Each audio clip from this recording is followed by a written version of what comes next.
Spiritville, 1911 to 1912. My recklessness of taking off to New York was almost forgotten in Mother's shouting and weeping over Mimi's departure. Why hadn't I stopped her? How could I have let her go? I must not have tried hard enough to talk sense into her. It was as if I had been the older sister and could have somehow controlled Mimi. Mother described the terrible loss of Mimi as irresponsible of me. The entire town took up my disgrace.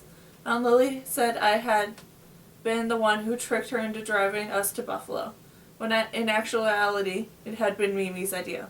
Princess Running Deer did a Native American spirit ceremony to try and contact Mimi's living spirit to make sure she was safe. When no response came, Mother went into a fit of distress, crying for days, certain some harm had come to her. Emily and Emma provided unexpected comfort in the weird sort of way. One night at dinner, Emma suddenly stood up at the table and began to rock slightly, and a faraway look came across her eyes. A strange distance appeared in Emily's expression. "I have found her," Emma spoke in a trance-like voice, softer and gentler than her own normal tone. "Who are you, Mother?" asked cautiously. "It's me, Mother, Emily." We looked to Emily, but she gave no indication of being aware of us. Why had Emma said she was Emily? We shifted back to Emma. "Mimi is over the water.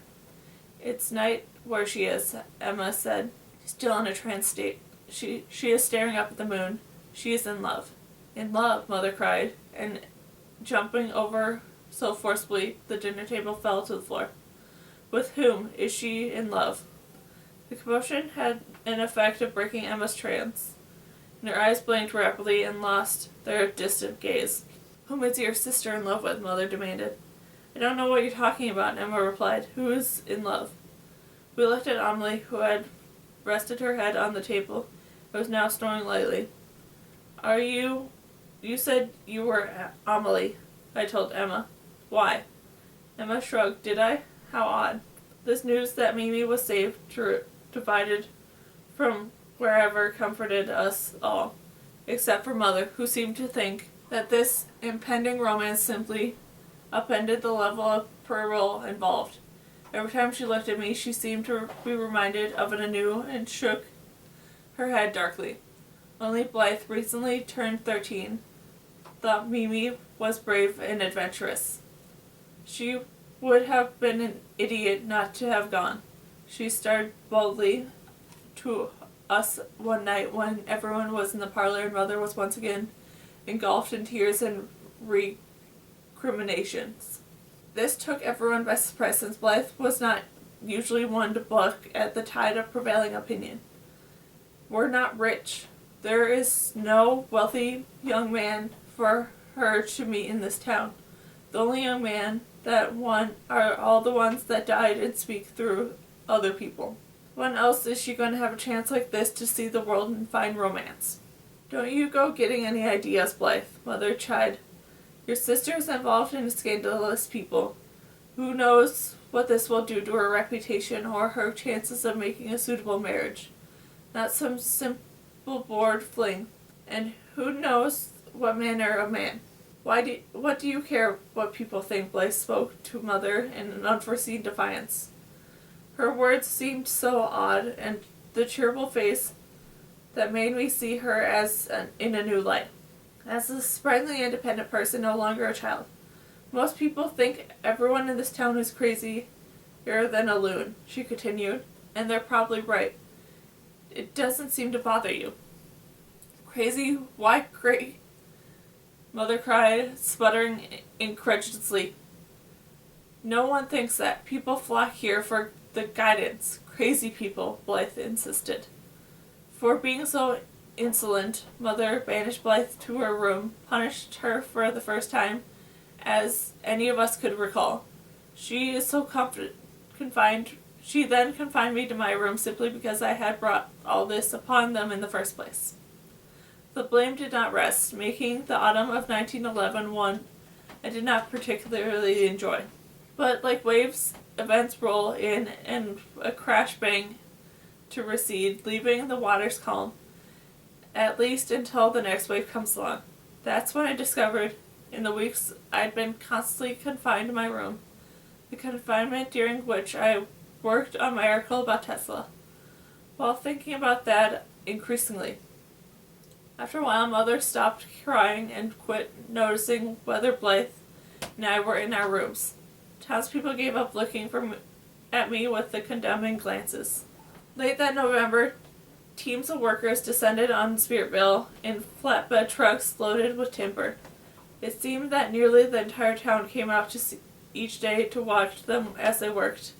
In a remarkably short time, the giant poles were erected along Main Street, and the workers then scrambled up the poles and strung great lengths of telephone cables between them. Once again, as the electric lighting, the Spiritville was the center of the first experience of the telephone.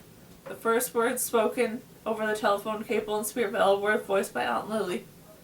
She was proud to be the one to speak them in front of the finance crowd of people including Mother, Blythe, Emma, Amelie, and me, as well as many of the other residents and mediums. "Hello," she said. "This is the Buffalo Police Station, is it? Well, we are pleased to report that all is calm here in Spiritville, thank you." When Aunt Lily hung up, Madame Ashanka lifted the tall black metal phone, turning the speaker piece in her hand. "I wonder if this spirit world would be contacted this way," she pondered.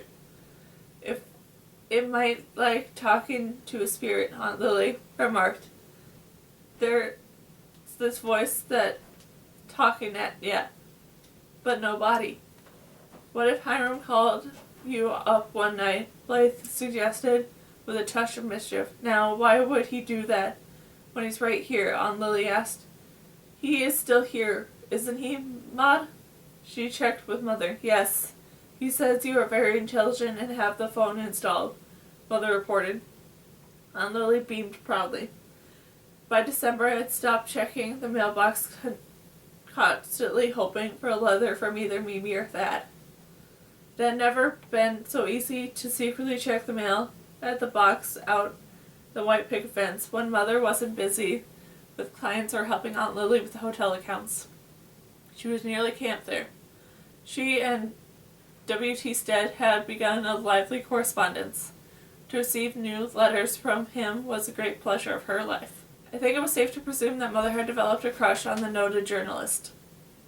He told her of Julia Bordeaux, the institution he established in 1909, where inquirers could obtain information regarding the spirit world, and his spirit guide, Julia. He had a staff, a group of mediums who could contact her. He'd also send Mother small gifts: a pack of tarot cards, a crystal ball made of real crystal, clusters of amethyst stone for channeling and focusing energy.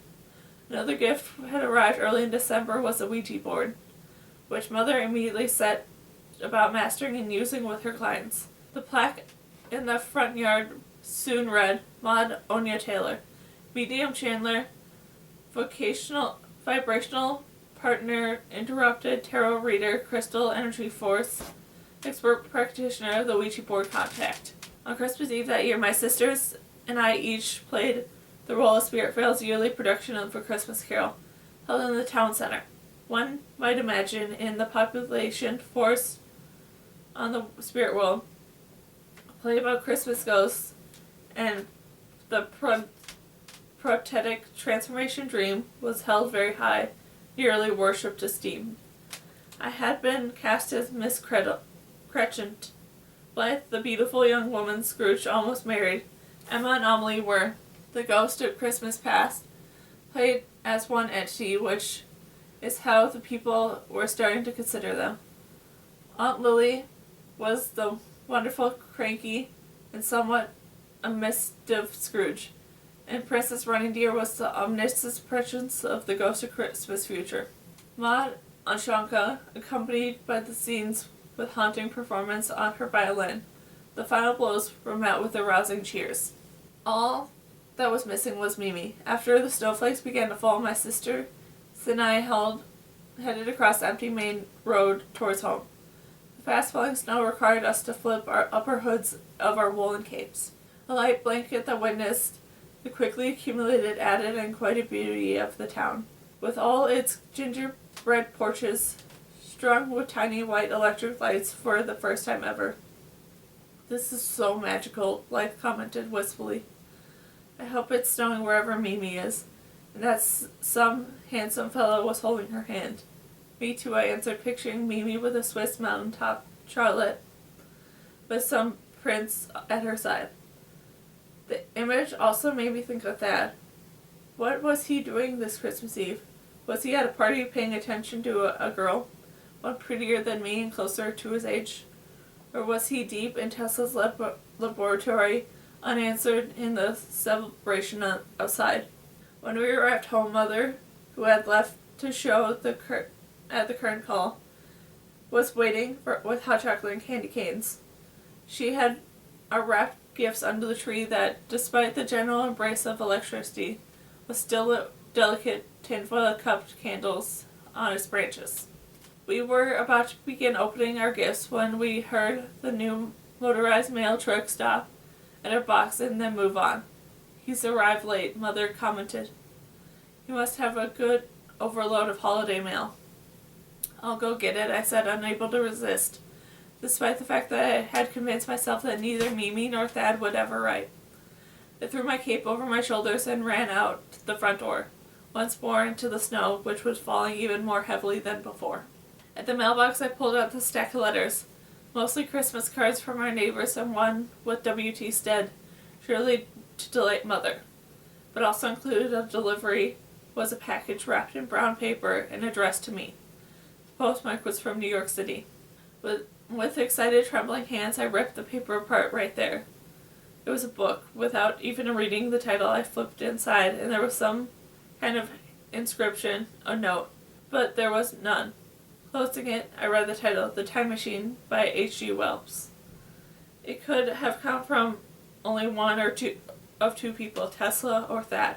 "What was taking so long?" Mother called from in front porch. "Are you all right?" "I'm all right," I assured her. I was heading back towards the house. She waited for me on the porch. "Anything from Mimi?" She asked hopefully. "No, but Mr. Stead sent you a card." "How wonderful," she said, extending her hand for it. She glanced down at the card, smiling fondly. Then she looked back at me. "Merry Christmas, Jane. What do you say we put all our disagreements behind us and start fresh for the new year?" "I'd like that," I said, with a catch in my voice. So would I. With her arms around my shoulder, we turned back towards the house. Neither of us had any idea what the new year would soon bring to us.